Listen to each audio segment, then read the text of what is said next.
Regarding verbal ability, lots of people have told me that I should read a lot. I find that I can read a lot. I quite often read quite a few articles and magazines, but I simply cannot complete a book. I read for 40, 50 pages and then I lose steam.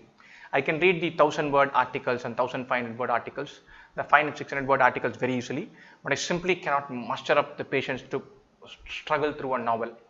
Cat is going to have 500, 600-word passages, so I should be good. Should I really bother reading novels? Fine. That's a question that I get very frequently in multiple formats. Fine.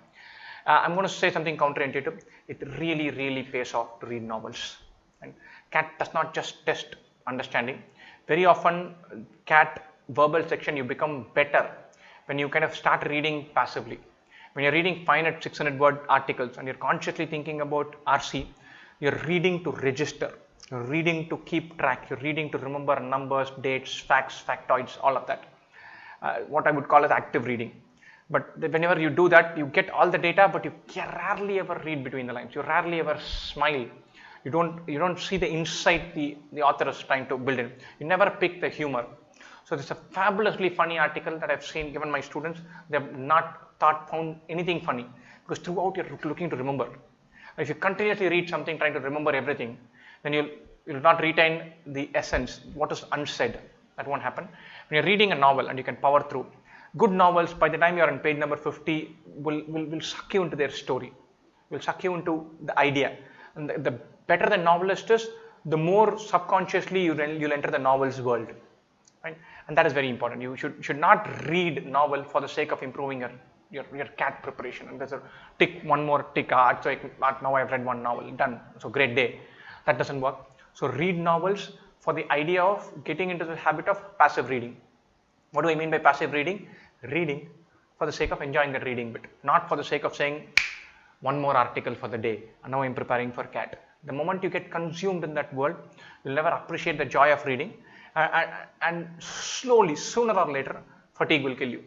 You'll read 4 or 5 articles per day, but remember, it's very likely that in the exam, you spend 2 hours, 10 minutes going through lots of stuff, you're very tired, and then a reading passage kicks in.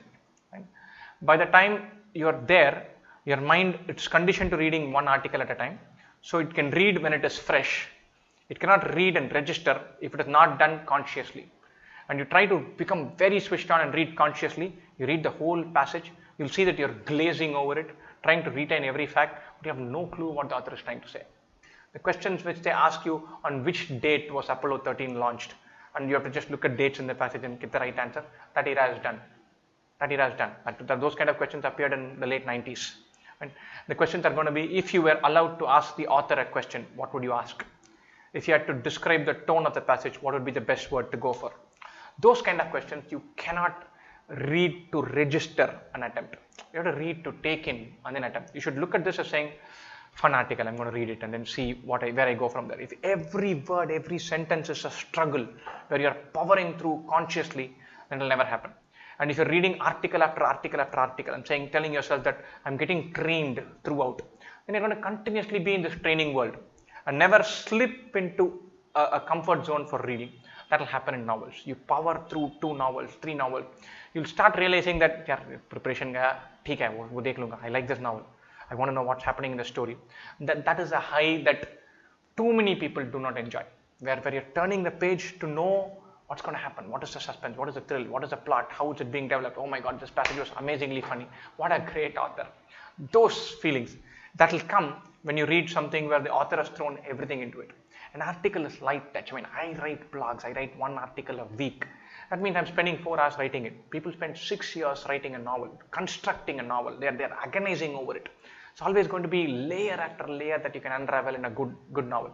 Some novels have left me thinking about them for weeks on end. I've marveled at how brilliantly something has been constructed. You can just not think about it. You can say, look, brilliant. First 300 words, he set up the stage. Next 100 was brilliant. You're not going to say that. A 600-word article is not going to leave you speechless. So you should read where you get sucked into the plot, sucked into the metaphor, sucked into the style of writing, and you feel like this writer is a genius.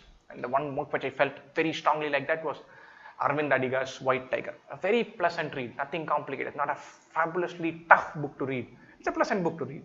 but he has constructed every single bit with so much thought going into it that book leaves you flabbergasted at the end of it. You feel like this guy is good. He's constructed a whole world to convey a few ideas, and he's done it brilliantly. And you need to get that feeling in order to register the ideas behind the passage, what is said between the lines, not the facts. You have fact 1, fact 2, fact 3. In between the way the author has weaved in these 3 facts, he's conveying an opinion. Not in as many words, but you get his bias. That's because you're enjoying the way it is being read. It's almost like he's reading it out to you. And that sense you will get only when you get consumed. So there is a lot of value in powering through and reading novels. Don't fall into this trap of saying, capacity was 500 to 600 words. Why should I bother with a 100-page novel or a 300-page novel? You should bother, because that builds the ability to kind of passively take in stuff and go into that world. That is very vital for this exam.